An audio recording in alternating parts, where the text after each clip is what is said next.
So for you, reading up on my history, really it was jazz at the beginning for your drumming, wasn't it? About the only bands around at the time. Yeah. Yes.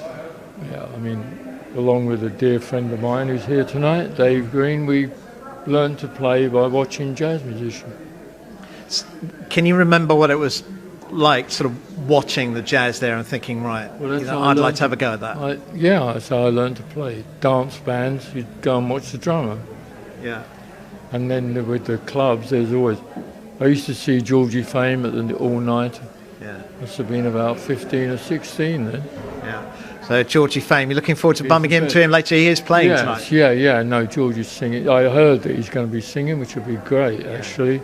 Yeah. He's wonderful. You know, he's been there. I mean, he's the one who should be getting these awards. I'm not really in this world, really, but... Well, having said that, you've got the nomination for Album of the Year and for Blues Artist of the Year for Blue and Lonesome. How do you know? And nomination, yeah. Oh, just a nomination at this stage, So, can you tell us a bit about the start of the album? To decide to go back and do a blues album? How did that start, Charlie? We were making a new album, and Keith said, I'm going to get him, pointing at Mick, to play the harp. I'm going to get him to do Blue and Lonesome. So I said, oh, great. And everybody said, good. So Mick, Julie did Blue and Lonesome. Then we did another one, and we made what became an album in 3 days. Right. So you just really knocked it out. Well, we just played these songs that Mick came in every day. Because, to be honest with you, Keith and I thought he might not want to do Blue and Lonesome, the song. But he did, because he loves actually playing the harp. And he's bloody good at it, actually.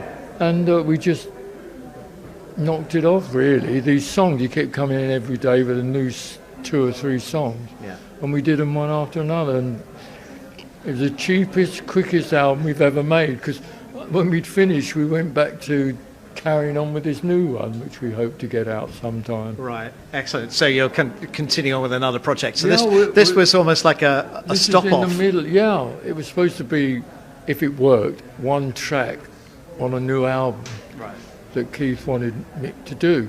And we landed up with an album of songs which actually everybody seemed to like, which is rather nice, actually. It's nothing nicer than when you've done something like that and people like it. It's also, for me, very pleasing because it was what we used to do and all that stuff. You know, Mick's not a great lover of Yesterday. Keith and I love Yesterday. So it was a great feeling when people did like it again.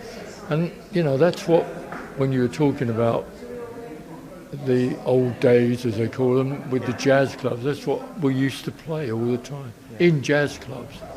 So this was a really enjoyable little excursion for you? Well, most of them, we've been back in the studio since, doing the rest of this album, and they're enjoyable, but this is, Mick would actually come in with this song on his, phone, plug it into the speakers, and he'd play it.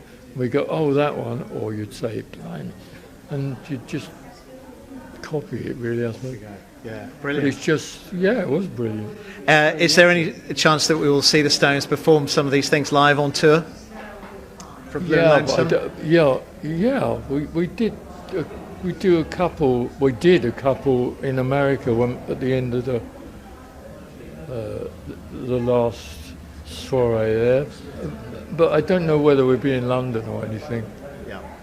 I never know where we're going next, actually, and it's getting to that stage where I don't know. Yeah, rock until you drop, though. Seems that way, doesn't it? Whether I agree with it, but it seems to be that way. Charlie Watts, congratulations. Thank you very much indeed. Thank you very much. Thank you.